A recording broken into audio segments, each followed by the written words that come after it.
of California, on behalf of independent Chevron gas stations and standard stations throughout the West, invites you to Let George Do It. Another adventure of George Valentine. Personal notice. Danger is my stock and trade. If you need confidential help with anything you can't tackle alone, you've got a job for me, George Valentine.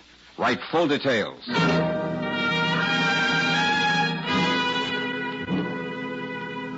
Dear Mr. Valentine, no doubt you have heard of me. My name is on circus billboards all over the city. Martha Dvorak, the most glamorous trapeze artiste in the world. My work requires nerves of steel, but instead I'm shaking like a jellyfish. I've great fear for my life, and cannot go to the police. Do not trouble to answer this. I will not take no for an answer. I may even be in your office before you receive this letter. Oh? So be sure to expect me. Signed Martha Dvorak. Well, the young lady on the flying trapeze has a quaint way of setting up her words. And have you seen those posters, George? I'll bet there isn't a male in the audience who doesn't sit there wishing Martha would fall into his lap. That's a very charming thought. But I wish she was more specific about this great fear for her life. Well, I'm giving odds there's a rejected suitor involved. Oh, come on, woman. Stop acting like a woman. If you read the tabloids, darling, you'd know Martha's left quite a trail of broken hearts. A femme fatale, huh? Mm-hmm. Very interesting. I am Martha Dvorak. Ooh. If you are Mr. Valentine, please ask this young lady to leave. We want to be alone. Oh, now look, Mr. Dvorak, this is Miss Brooks, my assistant. You have no objection to being alone with me. Besides, that is the only way I will discuss this business. Oh, honest, Mr. Dvorak, I'm over 21, if that's what you're worried about. Well, Mr. Valentine. Amscray, Brooksy. Huh? See you later. Well, now, Mr. Dvorak, what can I do for you? First, you can call me Martha. Oh, how nice. Martha. Well? From now on, until the death-defying Dvoraks leave here, you must be with me at my side all the time. Oh, no, wait a minute. That's a tall order, Martha. Here. Read this note. Huh? Get $5,000 in small bills and wait for further instructions. You will either pay or meet with a bad accident. Don't take this to the police. You are being watched. Well, that's certainly to the point. So you see, I'm helpless, George. I'm like a little girl in a bad dream. Yeah. And as I get it, you want me to act as your bodyguard. Yes. You will bodyguard me every minute. Look, why don't you stick close to your family, the other death-defying Dvoraks? They wouldn't let anything happen to you. My family? They're not my family at all. Oh, well, live and learn. It just looks good on the circus posters. The three others. Sometimes I think they hate me. Oh, they're jealous. They know the people come to see me and not them. I see what you mean. I do not even stay at the same hotel with them. I've rented a little house up in the canyon. Well, look, this may turn out to be just a crank note. The words are all cut out of magazines and newspapers. Somebody wishes to see me die, crushed, defeated.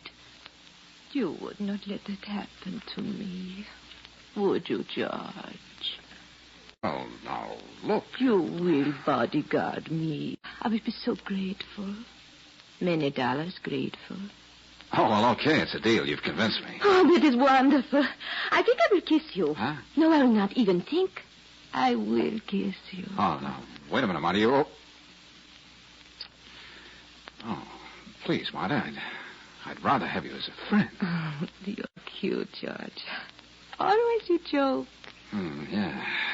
Now, what are your plans for the day? I have a rehearsal right now at the circus. Will you meet me at the matinee? Yeah, I'll be seeing you. Come early so you can see my act. Oh, Sorry. of course you were not listening at the door. Oh, of course I was. In fact, I was peeking through the keyhole. Really? Au revoir, George. Yes, so long. Well, Casanova? Oh, that kiss. Well, you know, Brooksy, these artists, so impulsive. Nice fight you put up. George. Oh, now, Angel, it's all business. Well, if you think I'm going to let you traipse around with that high-flying she-wolf, temper, I'll be on your heels every minute. Oh, now, Brooksy, you can't do that. Oh, can't I? From now on, I'll be known as the Shadow. Oh.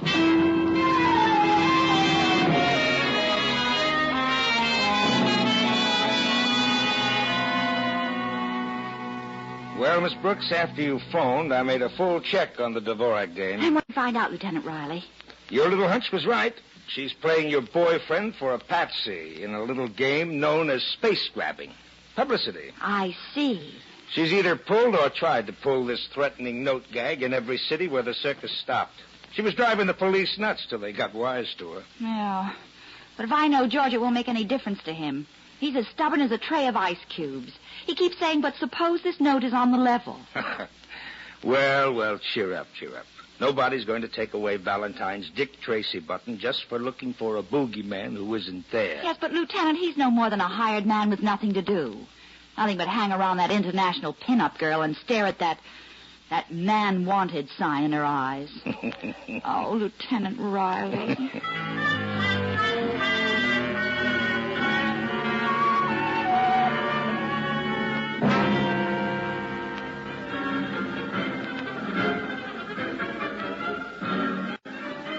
I know it's almost time for your act to go on, Mr. Dvorak. Whatever you want to know about little Martha, I can tell you, Mr. Valentine. People think I'm her father. Well, I am her father confessor, her teacher, the great Leo Dvorak, who taught her everything she knows today. Yes, but about that note. I'm heartsick about Martha. After everything I've done for her, she's thinking of leaving the act and going to Hollywood. The thought is not easy to bear. But, of course, I wish her all good luck. Of course I do.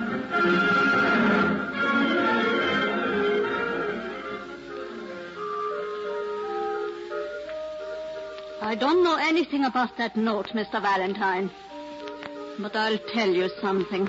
Well? Everything is Martha. But do they never know there's a girl named Risa in the act, too? Yet I go up there every performance. Yes, I'm sure you have a very important place in the act, Risa, but... yes. I help the others build suspense for her big moment. So people will think of nothing else but what would happen to that beautiful body if she fell. Oh, don't talk to me about Martha. Risa, you were going to tell me something. Yes, Mr. Valentine. I hate her.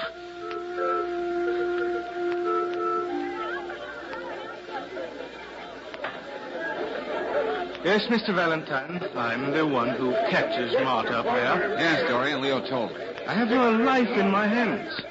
One little slip, an accident, and no one would know the difference. I tell her that when she makes a fool of me, goes out with other men, she just laughs. She knows I could never hurt her. I love her too much. But, Dorian, you still didn't tell me if you know who might have sent her that letter. Letter? Oh, I'm sorry I know nothing about it. Now, if you'll excuse me, our cue is coming up. George, I've been talking to Lieutenant Riley, and I was right. That woman's a phony. This is a publicity stunt. Okay, Brooksy, okay. So I'm playing the fall guy in a publicity stunt. Mm-hmm. But it would make it a lot easier if you'd stop following me around. Oh, George. Oh, all right, come on.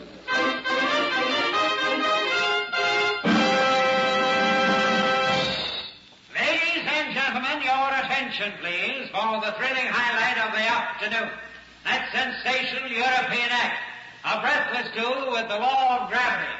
And there they are, ladies and gentlemen, 200 feet above your very head. The one and only death-defying Dvorak.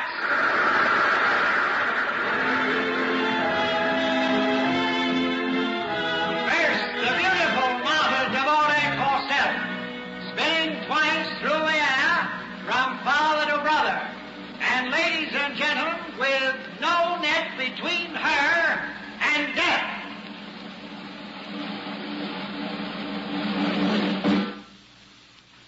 George. Oh, George, he's dropping her. Oh, still got her with one hand. Hold on, George. Hey, somebody lower the trapeze. Oh, George, I can't look.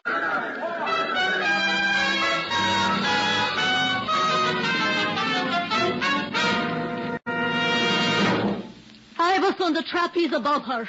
I saw when Dorian reached out to catch her, she deliberately slipped one hand out of his. You don't know what you're saying. Crazy. Teresa is right, of course. Martha. That is what I did, exactly. Just one hand, Martha. I might have dropped you. No, darling. You would have let your arm come off before you let me fall. When will you learn to think of the act? All those thousands of people will never stop talking about what they think nearly happened to me. And tomorrow, the newspapers, they will be beautiful. Shall we go, George? Alley up, Miss Dvorak. All I can get is a nervous breakdown.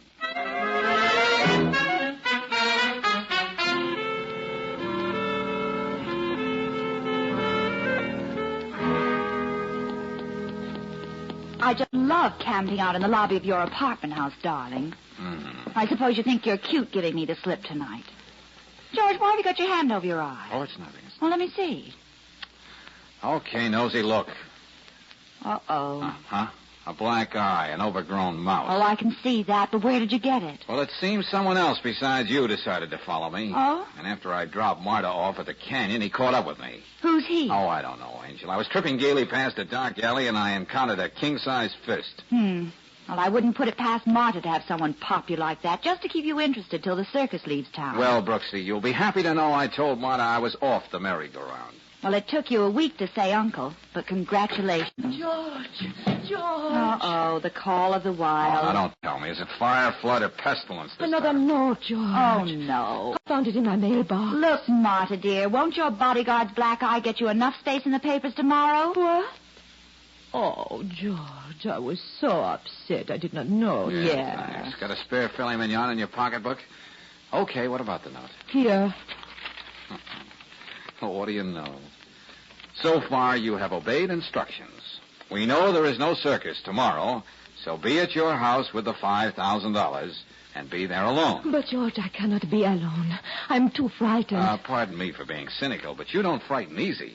Am I supposed to forget what you did on that trapeze to get another publicity story for your scrapbook? But I'm so sure something terrible would happen to me. Frankly, Marta, I don't believe a word you've told me. Hallelujah. George, how can you say that? However, Yes? I will stay with you out at the canyon tomorrow. But you just said you didn't believe a word I know, she... Brooksy, I know. But you see, I've had one eye closed for me tonight. Well? Well, strangely enough, I'm beginning to see things a lot clearer now with the other one.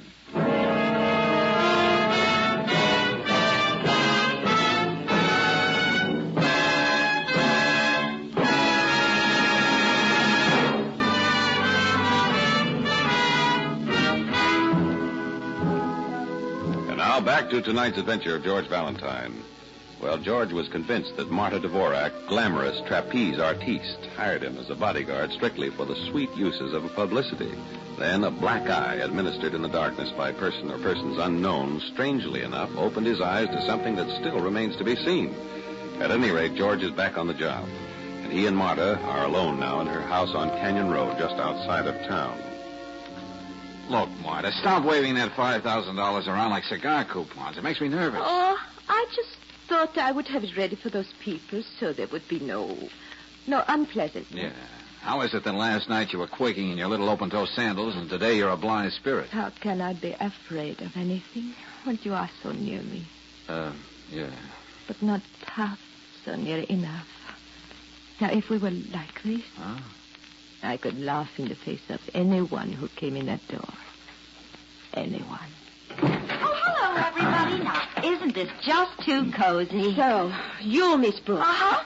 How dare you? Don't laugh so hard, Marta. Doesn't anyone have a kind word for a poor police lieutenant on his day off? Oh, I thought you always went fishing, Lieutenant Riley. Well, Miss Brooks here persuaded me it would be better sport to get a load of Operation Phony. Miss Brooks, this is your idea of humor. Oh, I know you didn't expect visitors, so I brought along the loveliest picnic basket. Liverwurst, knockwurst, piccalilli. Oh, Marta, you have made me so happy. Leo. Who's A this? visitor. I cannot tell you how I felt when you invited me here for today. What? I invited you. I never did. But that is very strange. A young lady called the hotel and left a message. What young lady? Who could have done a thing like... Oh? We may as well know each other. Mr. Dvorak, this is Lieutenant Riley. How do you do? Howdy. Yes, very happy, Marta. We have not been very close together lately. Oh, please, Leo. I wonder if I brought enough piccalilli for everybody. Piccalilli, what is this Piccalilli, young lady? Why don't you come out and let me show you, Leo? I have to put these things in the refrigerator anyway. This is wonderful. Oh, I'm always crazy for a quiet day in the car. Oh, I could kill somebody. And I think I know who. Me too. Well, Marta, here I am. Dorian, not you too? And Risa? Yes, I met Teresa getting out of a cab when I drove up. When I got your message inviting me to spend the day here, I decided No, to I come. will kill Just somebody. to see what it is you're up to now. But these people, Marta, we're going to be alone. On the phone, that's what the young lady said. Oh, now, there's a young lady who gets around. Are you again making a fool of me, Martha? Please, Dorian, not one of your scenes. Ah, this fresh country air. Congenial company. Yes, Valentine, I think this is going to be a day to remember.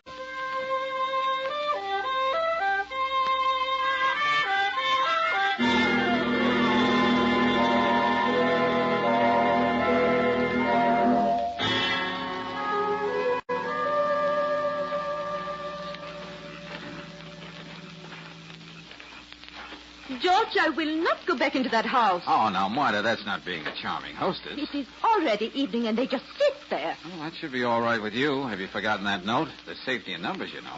Now, come on, let's get inside. Oh, all right. Hey, hold it. Huh? Didn't you take in your mail today? Of course. Why? Here's a letter in the mailbox. I'm in no mood for letters. Huh? Yes? Another one of those little love notes. It's silly. Impossible. Yeah, but here it is. But I told you, it is impossible. It cannot be. I did not... You didn't what? Never mind. Let me have it. Well, what does it say? It says you did not live up to the bargain. You invited a house full of people. You know what to expect now. George. Oh, look, you don't have to put on that act for my benefit, Marta. We're all troopers now. But I tell you, this is real. You've been writing these notes to yourself, haven't you? I know I will not make you believe me. But I've got to get away from here. I'm afraid. Hey, wait a minute, Marta. Afraid of everybody. Hey, don't be a fool. I've got to get away from here. Okay, if you want to see who can run faster. But this is your last temperamental fling with me.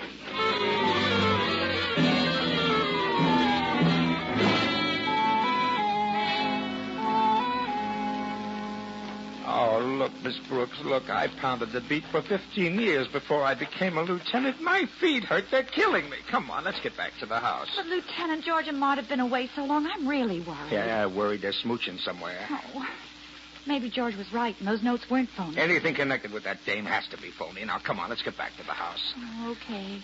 Well, let's take one look up here in the lemon grove. All right, but take it easy. Wait till I put the flashlight on.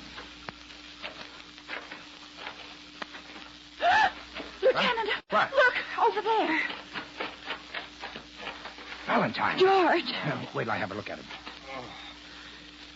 Hello, everybody. Oh, George. I was just thinking of getting up anyway. What happened? I was with Marta, trying to talk some sense into her. Yeah? Suddenly, somebody staged an atomic test right in back of me. That's all I know.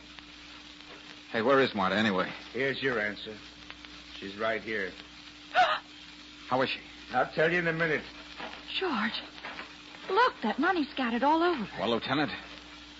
She's dead. Strangled to death.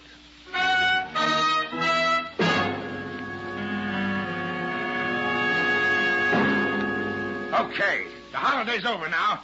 Now you better get ready to answer a few questions. George, you want me to get you something for your head? Yeah, no one, Brooksy. Well, we'll start with you, Leo. You admit you were out of the house when someone ran berserk in the lemon grove. Yes, I began to worry about my little Martha. I walked everywhere looking for her. She meant so much to me. Oh, admit it, Leo. You knew that without her there would be no act. That's all she ever meant to you. Didn't you happen to be outside too, Risa? What have you got to say? I can afford to be frank. I kept walking and walking, trying to forget how much I hated her. As long as we are all being so honest. Dorian, why do you not tell the lieutenant what you were doing out of the house? Tell him how jealous of Martha you always were. Well? Why not? Everyone knows about it. I loved Martha, and I was jealous of every move she made. Jealous of every moment except when she was flying through the air, her hands reaching for mine, depending on me, of all men. I would never see her hurt. You remember when she said that, Valentine? Yeah, I remember. What about the question, Dorian? Why did you leave the house? Where did you go? Looking for Martha. We didn't have a minute together all day. She was always with Valentine. Oh, fine. Everybody's out for a walk when mayhem breaks out. You aren't even listening, George. Doesn't any of this interest you? Brooksy? What are you doing with your nose in that magazine? Oh, it's the show world. Huh? I've learned some fascinating things from it. Oh, meaning what?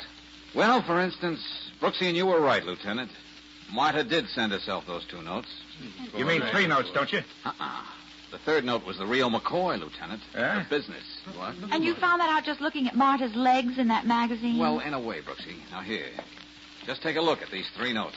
I'm all eyes. What about him? All addressed to Marta Dvorak. Yeah, Canyon Road 58. Canyon Road 58 and 58 Canyon Road. That's a what? Uh-huh. Now, take a close gander at this third note. The words for it were cut out of this page of the Show World magazine.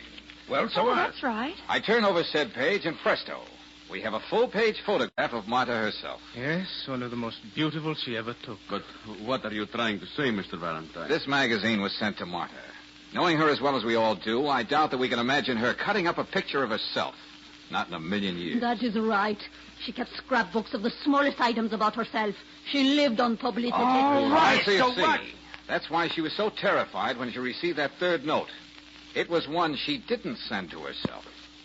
Any ideas who did? Ideas? The way I feel? No, Lieutenant. It's all yours from here on in. Stepping aside, George? That roughing up you got must be more serious than I thought. You sure you're all right? Oh, well, yeah, gosh, I don't know, Brooksy. I'd better find out. Now, when I was a kid, every time I fell out of the apple tree, my mother used to say, George, there's one sure way of telling if you're still all right in the head. Hey, what is this? Yes, this is no time to hear what your mother used to say. Yeah, Georgie, she'd say, just try to remember the Mother Goose rhymes I taught you. Please, Mr. Valentine, how can you make jokes now? Now, let's see if I can remember. Now, how does that one go again? Which one, darling? Well, you know, Mary had a little lamb. It's wool. No, that's fleece. The fleece was white as something or other. And wherever the little lamb would go, Mary'd be sure to follow. Oh, that's very cute, George, but not quite the original. Oh.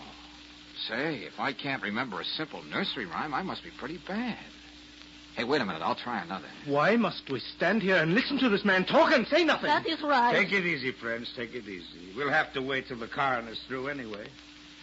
Go on, Valentine. Go on. I'm willing to wait for you to make sense. Yeah, well, I'll try. Little Miss Muffet sat on a puffet. No. A roffet. No, that's not it. Hey, Tuffet. That's it. Tuffet. Munching.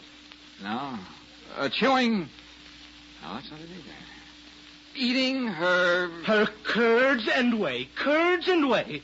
Any schoolchild knows that, you fool. Now, let's stop this farce. You seem to forget Martha has been killed tonight. No, Dorian, no one's forgetting. You staged it too well. You know better than to say that. All right, Valentine. I've been patient up till now. Come on, give. Tell me, Dorian, do you come from Wisconsin, Brooklyn, or Georgia? Not that concerns you, but I was born in Switzerland. I've never been in America before this tour. Did all the school kiddies in Switzerland learn about Little Miss Muffet and her curds and whey? Well, I don't know. I suppose so. No European kid would know about curds and whey. And I think it'll be a pretty simple matter to prove you were born right here in America. No, All right. What of it? I went to school in Switzerland. I pretended to be a foreigner for professional reasons. There's nothing wrong about that. When you were a kid here in America, you learned more than nursery rhymes. When you addressed an envelope, you were taught to put the number of the house before the name of the street. That's something you never forgot. It stuck with you. And that's just what's going to hang you. Let's have that in nice, simple language, Valentine, huh? The kind a jury will understand. Okay, Lieutenant. The first 2 notes, the ones Marta wrote to herself, read Canyon Road 58. The third one she found tonight was written by Dorian, the only one in the troupe not European. It read 58 Canyon Road. The number before the name of the street, Lieutenant. American style.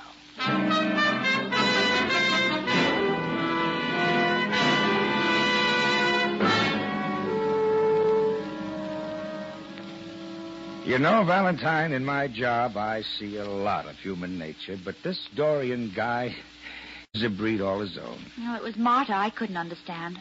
Now I feel sorry for her. I think I know what you mean about Dorian, Lieutenant. He had every chance to kill her when he was up there on the trapeze and get away with it. Instead, he writes that letter and makes a super production out of it. Jealousy. Had it bad, Lieutenant. Bad enough to sock me in the eye for no other reason but that I was spending so much time with her. Well, how could anyone be jealous of a little thing like that? After all, it was just your job. Now, the truth is, Lieutenant, a simple accident wasn't good enough for Dorian. Marta had to know she was dying and that he was killing her. That's the only way it would satisfy his bruised and battered ego. As good an explanation as any. You know, it's strange. Marta dreamt of having a story about herself in every newspaper in the country. She certainly tried hard enough. Yeah, Brooksy. And when she finally made it, it was only to let the world know that she'd never be heard of again.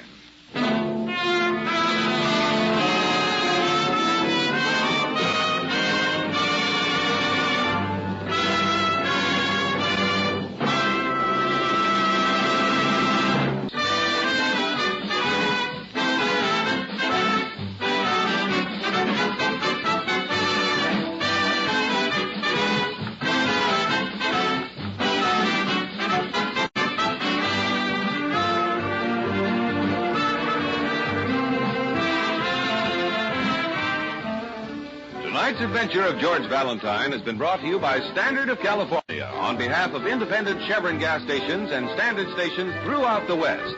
Let George Do It stars Robert Bailey as George with Frances Robinson as Claire.